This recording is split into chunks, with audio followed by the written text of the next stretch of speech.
Hey guys, and welcome back to Catching Up with Cameron. I'm your host, Cameron Mitchell, and in today's episode, I had the pleasure of having a conversation with Michael Byrd Jr.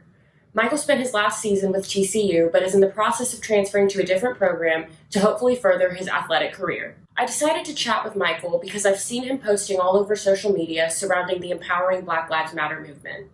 In this episode, he shares some of his own stories and some of his ideas for how we can combat the racial injustice that exists in today's society. At the end of the episode, Michael and I have a very special announcement to make. Please enjoy. How did football even become a part of your life? For me, since first grade. So, really before then, but first grade was really when I fell in love with the game. Yeah. Because it was just something about it I connected. Yeah. Automatically. I've always been the type of kid I like being rough. When you're an only child, you get really creative. I started playing with like pots and pans in the kitchen, like because I just like making noise. I was a rowdy child. Yeah. Like, it's not a soft game. I'm not a soft kid. So Yeah. it's something about it just clicked. If I had asked 10-year-old Michael who he wanted to be, who would he have told me? I would have told you I was going to play in the NFL. I would have also told you that I was going to be a fireman too. A fireman who plays in the NFL. I love it. What is it about being a firefighter? Like, why? I don't know. I think it's dope. Like, I think it's cool going into a burning building, like doing things that people are scared of to save somebody else's life. That was before I really had sense that it's hard to do multiple careers. Yeah. That's why as I've gotten older, I've had so much respect for guys like Deion Sanders and Michael Jordan. They played two different sports. Even though Jordan only played baseball for a little bit, it's still hard to do. Yeah. So it's hard balancing, but I'm gonna get my football career out the way first. Yeah. What are you studying over in college right now? Psychology. I like psychology too because a lot of people, mental health is a serious issue. It is. And people kind of overlook it because they feel like, okay, we can't see mental health problems. They're kind of just within our own heads. Right. So if you can't see something, a lot of times people don't want to validate that it's an actual problem, but it's a serious issue. Definitely. That our society deals with. So definitely, and especially it must affect athletes a lot too. You got all that added pressure. So where are you looking at transferring schools to? Colorado. They got a new coach now, Carl Durrell. But I feel like with his new leadership, I feel like that program's going to kind of change. And I like the school too. Yeah. It's very multicultural. So. What did you think of the awful murder of George Floyd? As an African American male, it's sad. Sad to say I'm not really surprised.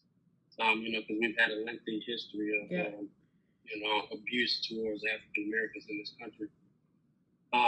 Have you ever felt profiled or anything like that? Instances of racism? Yeah, my dad is funny because we go through the store and I have my hands in my pockets. When I was younger, he used to always say, take your hands out of your pockets. And I used to be like, why do I need to take my hands out of my pockets? People are going to think that you're stealing. And as I've gotten older, I didn't realize how right he was because I start thinking, and I'm like, as a black male going in the store, there's stereotypes, right? If I walk in the store with a hoodie and my hands in my pockets or my hands in my sweatshirt, people are going to think that I have a weapon, or people are going to think that I'm coming in to create violence or to steal. And if somebody of another race has a hoodie on in their hands in their pocket, they're not going to assume those things. Yeah. So I have ran into that. Where people negatively stereotype you, security come around and kind of ask questions. So it's subtle stuff like that where you see it's like, okay, but it is what it is. That's the country we live in, and we have a lot of work to do to improve it. Well, I've seen a lot of athletes too just coming out saying, so you love us when we're playing football for you, when we're playing basketball for you, but then every other time you don't. Like, how does that make you feel just as a Black athlete? Being in private school, I've been exposed to that, because there was very few Black kids that really was in my high school. So you get exposed to that quick that, people associate you with what you do, not necessarily who you are, especially as a Black person. I feel like Colin Kaepernick did a tremendous job of like highlighting inequalities and injustices. But so when Kaepernick took a knee, they ended up firing him. Does that worry you at all, just about wanting to join a professional league? Sadly, to be honest with you, for me, I had this, sadly, we've all dealt with people who don't have our best interests in mind. Mm-hmm. And so for me, I've kind of adopted this mentality as I went through life. Expect anything from anybody at any time. Yeah. That way you're never shocked. So for me, I understand that football is a business, and I don't really expect owners and different things to care about my personal interest. That is what it is. Like, it's your boss at work. You have to just be realistic. Like, outside of work, he might not care anything about what you have going on as a person. And that's the realization that I've come to. I understand that everybody's not going to care about my rights. Everybody's not going to care about my culture. And I kind of expect that. So I'm really not surprised that the way Kaepernick got dealt with, because we live in a world where everybody doesn't respect everybody else's opinion. Right. So for me, it's not a surprise. And so I did see that you posted on Facebook the other day that you didn't really think that the issue was necessarily police reform. You really just thought it was education reform. I was just going to ask you to elaborate on that. For me, I just feel like how we move forward is education. I think so many people, they don't understand. They don't truly understand our nation's history. They don't truly understand Black history. And so it's hard to respect your fellow man if you don't understand his history and where he comes from. Knowledge is power. It's some things that I didn't learn about this country's history until I got in college.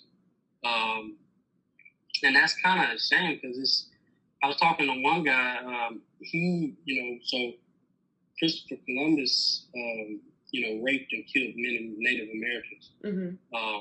He didn't learn that until he was well into his 40s.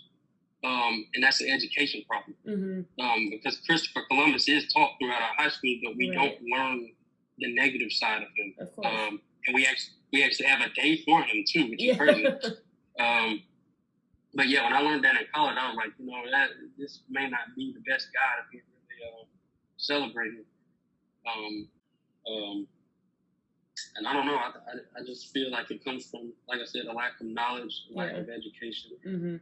Because if you really think that somebody is lesser than you just because of their skin color, there's no reason to think anybody's better. So I don't know how that. Yeah. You can't teach stupid. But we need to kind of take it a step further. We need to start implementing things like, whether it be police brutality, sensitivity training for police, whether it be education reform in schools. We have to start taking different steps, because just talking about the issue really does nothing.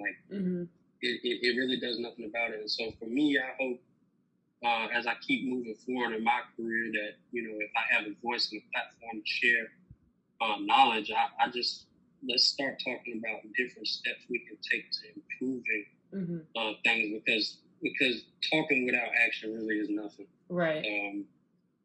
History will repeat itself if you don't take the steps to really change it. Well, you did mention that you like drawing, so I was wondering if you would maybe want to partner up, create a piece that we could maybe sell together and donate to some fund in particular that you particularly support. Absolutely. Yeah. Well, cool. Yeah. I think that would be really cool. I'm curious to see what you come up with.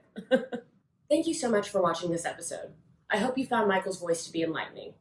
As always, make sure to give this video a like and follow my page for more videos. I do plan to continue using this platform to post more real conversations with Black athletes and more information about the importance of the Black Lives Matter movement. Thank you guys so much for catching up with Cameron.